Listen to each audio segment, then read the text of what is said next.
Assalamualaikum warahmatullahi wabarakatuh. Alhamdulillah, summa alhamdulillah, wassalatu wassalamu ala rasulillah, wa ala alihi wa ashabihi wa man walah. Subhanallah, walhamdulillah, wa la ilaha illallah, Allahu akbar, wa la hawla wa la quwata illa billah alil azim. Hai pelajar-pelajar Ustaz, sihat semua?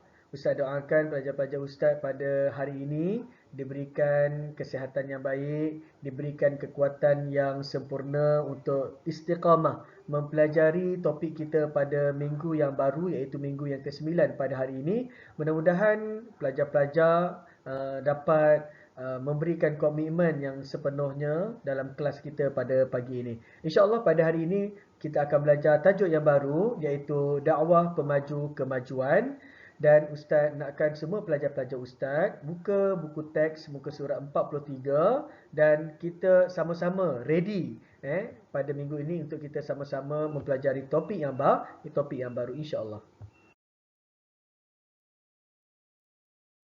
Baik, pelajar-pelajar Ustaz yang dirahmati Allah, dalam objektif pembelajaran kita pada hari ini, pelajar-pelajar akan didedahkan yang pertama, membaca dan menyatakan terjemahan ayat.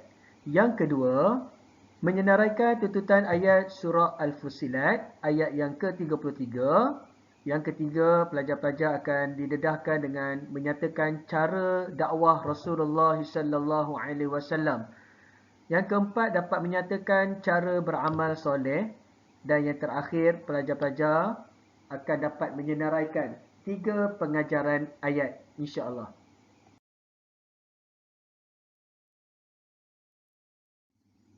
ومن أحسن قولا ممن دعا إلى الله وعمل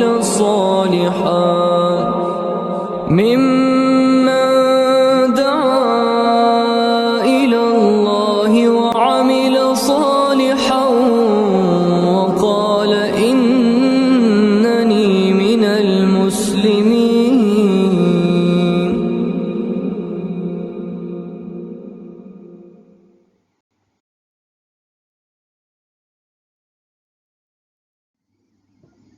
Baik, maksud ayat surah Fussilat ayat yang ke-33, dan siapakah yang lebih baik perkataannya daripada orang yang menyeru manusia kepada Allah dan beramal soleh dan berkata sesungguhnya aku daripada kalangan orang Islam.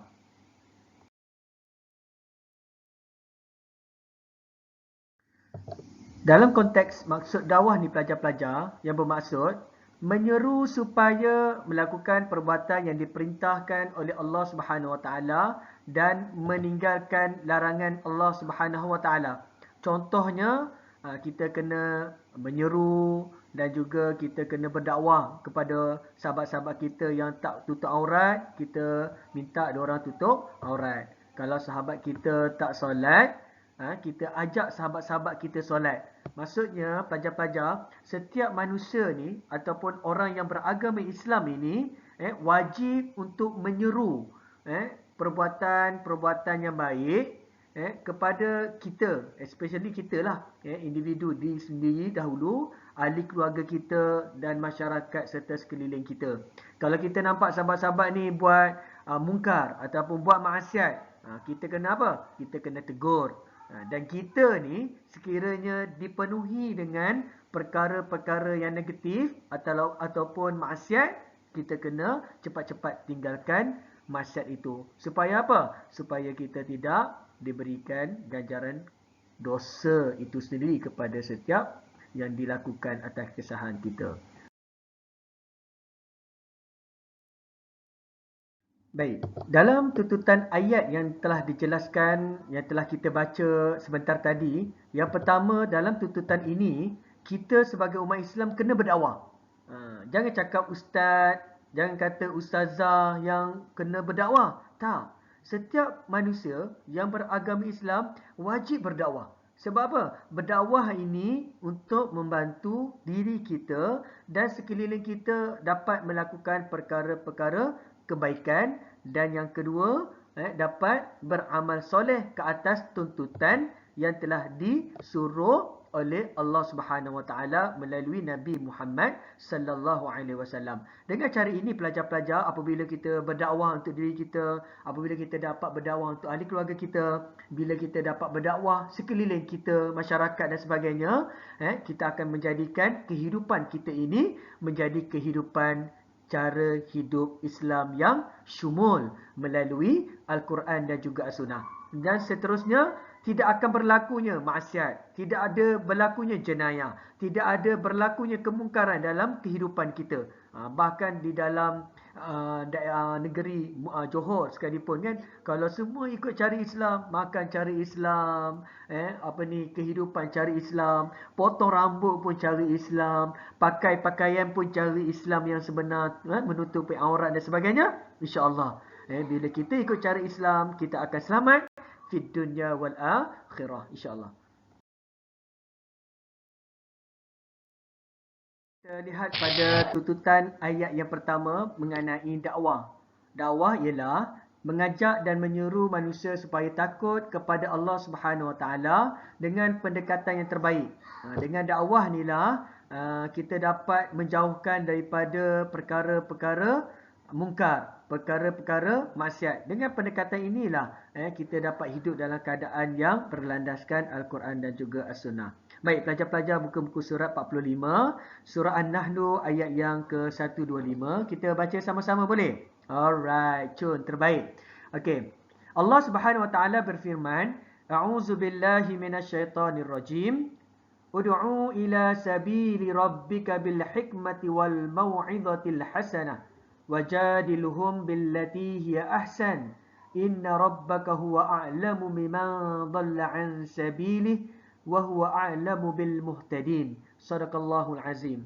Yang bermaksud, serulah ke jalan Tuhanmu dengan hikmah dan nasihat, pengajaran yang baik, dan bahaskanlah mereka secara yang baik. Sesungguhnya Tuhanmu dialah yang lebih mengetahui akan orang yang sesat daripada jalannya, dan dialah yang lebih mengetahui akan orang yang mendapat petunjuk Allah Subhanahu Wa Taala.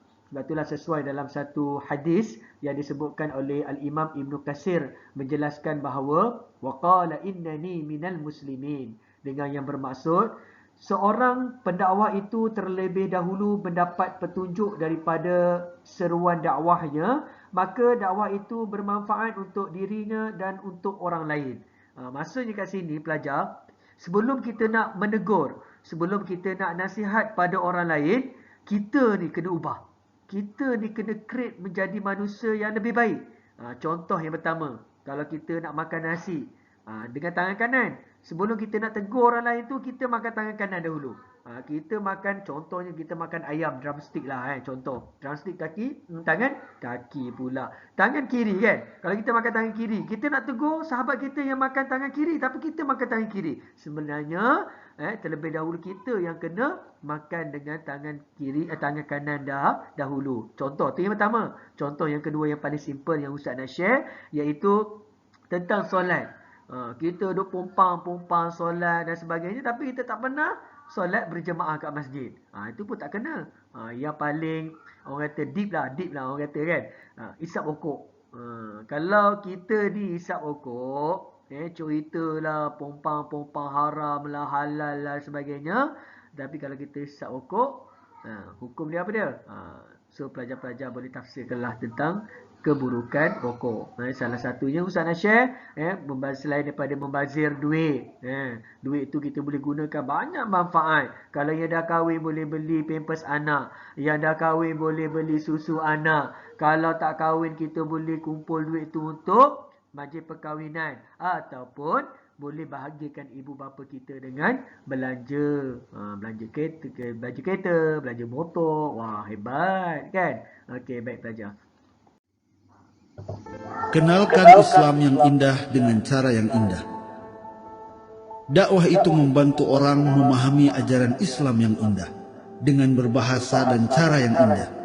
Allah memberikan tuntunan dalam berdakwah. Ajaklah ke jalan Tuhanmu dengan hikmah dan nasihat yang baik, dan berdebatlah dengan cara yang lebih baik. Quran Surat An-Nahl ayat 125. Dakwah bil hikmah adalah menyampaikan kebenaran dengan bobot konten yang pas, sesuai dengan audiensnya. Sampaikan secara bertahap, mulai dari yang mudah, jangan mempersulit. Sesuai sabda Rasul, yassiru wala tu'assiru, mudahkanlah, jangan persulit. Dalam menyampaikan pesannya, Allah pun selalu mendahulukan kabar gembira atau basiran, baru kemudian peringatan atau nadhiran. Bahkan ketika menyampaikan kabar gembira, Allah menggunakan kata basyara yubasyir yang mengandung arti berulang-ulang. Tetapi ketika menyangkut peringatan, Allah menggunakan anzara yunziru yang hanya satu arti, peringatan. Artinya, bobot kabar gembira harus lebih dominan dari peringatan. Kepada para pendosa, Rasulullah tidak mendahulukan ancaman dan menakut-nakuti. Alih-alih, Rasul malah mengabarkan pintu taubat yang selalu terbuka dan sifat Allah Maha Pengampun. Jika dihitung, sifat Allah yang Maha Pengampun jauh lebih banyak dari sifat Allah yang mengandung makna peringatan. Tapi, mungkin kita sering menemukan dakwah yang lebih banyak menyampaikan tentang pedihnya hukuman Allah daripada kemahamurahan Allah. Atau cara mendidik orang tua yang sering menakut-nakuti putranya dengan azab neraka agar mereka mau sholat. Maka jangan salahkan jika banyak umat Islam yang menganggap Islam itu sulit dan Allah zat yang suka menghukum. Akhirnya, bukannya mendekat, mereka malah menjauh dari ajaran Islam.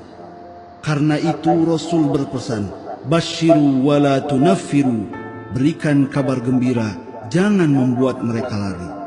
Mau'izah hasanah, yaitu nasihat yang baik yang bisa diterima dengan baik. Agar bisa diterima dengan baik, kita harus mengetahui kondisi audiens kita dengan baik. Itulah empati. Mujadalah, jika hikmah dan mau'izah tidak mempan, mujadalah atau berdebat adalah cara terakhir. Sebisa mungkin cara ini dihindari, sebab mujadalah bukannya membantu mengantarkan kepada kebaikan, malah menimbulkan kebencian. Dalam mujadalah, orang bukan lagi mempertahankan kebenaran, tapi mempertahankan harga diri. Karena itu, Rasul bersabda, aku akan menjamin rumah di sekitar surga bagi orang yang menghindari perdebatan, meskipun dia benar. Hadis riwayat Tabrani. Tapi, jika terpaksa harus dilakukan, mujadalah haruslah dilakukan dengan cara yang ahsan. Hasan adalah baik, sementara ahsan memiliki arti lebih dari baik.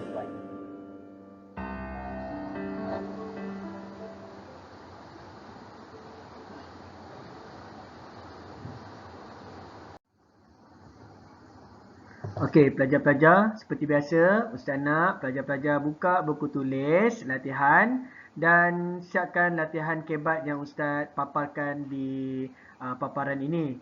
Okey, jangan lupa tulis hari dan juga tarikh. Soalan dia, bagaimanakah anda sebagai seorang pelajar mampu menyahut seruan hadis di bawah dalam menyampaikan dakwah? Yang mana yang disebutkan daripada Abdullah bin Amr, Rasulullah SAW bersabda yang bermaksud, sampaikanlah daripada aku walau hanya satu ayat. Riwayat Imam Bukhari. So, seperti biasa, soalan kebat kena diisi huraian lengkap dan juga kesimpulan. Pastikan buat pelajar-pelajar Ustaz.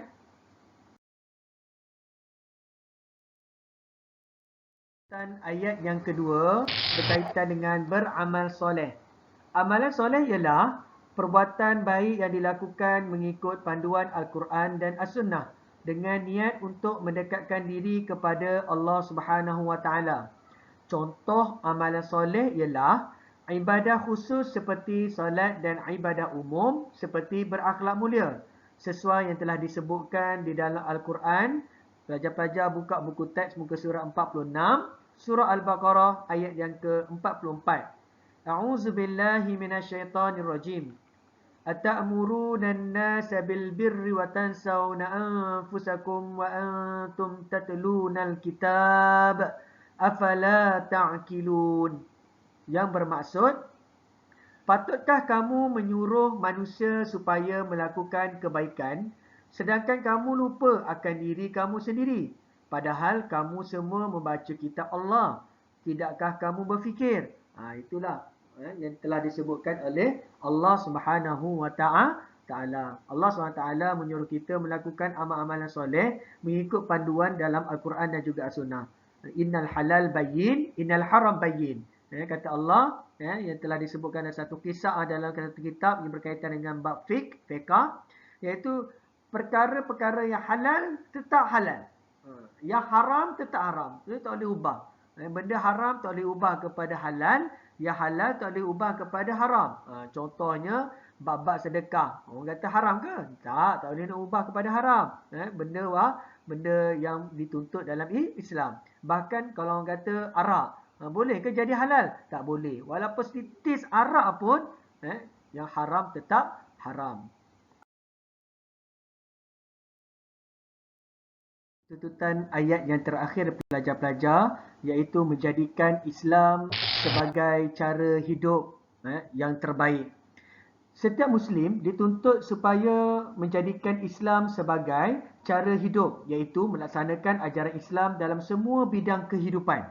Maksudnya, setiap kelakuan, perbuatan dan niat kita semua kena ikut cara Islam. So, pelajar-pelajar buka buku tab muka surat 47. Dalam surah Al-Ma'idah ayat yang ketiga, Allah Subhanahu Wa Taala berfirman, A'udzubillahi minasyaitonirrajim. Al-yawma akmaltu lakum dinakum wa atmamtu 'alaikum ni'mati wa raditu lakumul Islam madina. Yang bermaksud, pada hari ini aku telah menyempurnakan bagi kamu agama kamu dan aku telah redha Islam itu menjadi agama kamu. Maksudnya kat sini pelajar-pelajar yang dirahmati Allah Subhanahu Wa Taala, Allah Subhanahu Wa Taala telah menyempurnakan agama Islam untuk umat Islam, daripada Nabi Adam sehinggalah kehidupan kita, iaitu kehidupan pada zaman Nabi Muhammad sallallahu alaihi wasallam.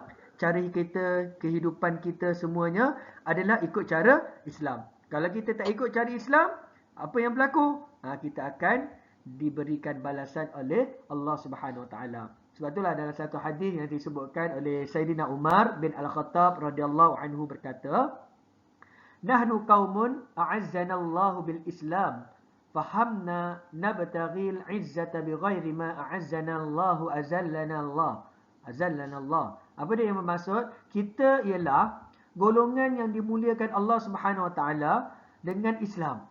Jika kita mencari kemuliaan yang lain daripada Islam, kemuliaan yang lain daripadanya, kita akan dihina oleh Allah Subhanahu Wa Taala, yang disebut dalam kitab Mustadrak Al-Hakim. So, pelajar-pelajar yang dirahmati Allah, Allah dah jadikan cara hidup Islam dah begitu cantik. Cara kehidupan kita daripada kita bangkit, daripada kita tidur, sampailah kita tidur, sampailah kita habis. Maksudnya mati kerana Allah. Mati kita, cantik kehidupan kita. Dengan cara kita nak bangkit, cara Islam, Islam dah ajarkan bagaimana makannya, macam mana, nak keluar rumahnya macam mana, nak didik isteri dan anak-anak bagaimana, macam mana kita nak menghargai ibu bapa, dah cantik dalam Islam. Apalah yang kita mahukan. Tapi kalau kita tak ikut cara hidup orang Islam, sesuailah Allah Subhanahu Wa Taala akan memberikan dan dosa kepada orang yang melakukan setiap kelakuan keburukan. Seterusnya kita lihat sama-sama berkaitan dengan pengajaran ayat. Yang pertama, sebagai umat Islam, kita hendaklah berdakwah kerana dakwah ialah sunnah Rasulullah sallallahu alaihi wasallam. Pengajaran yang kedua, sebagai umat Islam, kita hendaklah beramal soleh supaya menjadi contoh kepada orang lain. Dan yang ketiga, sebagai umat Islam, kita hendaklah menjadikan Islam sebagai cara hidup yang sempurna agar diberkati Allah Subhanahu Wa Taala. Seterusnya, yang terakhir, sebelum kita tamatkan kelas kita pada pagi ini, Ustaz nak pelajar-pelajar Ustaz buat latihan pengukuhan yang mana Ustaz dah nyatakan di paparan yang dipaparkan ini. So, Ustaz nak pelajar-pelajar Ustaz jawab soalan yang telah diberikan.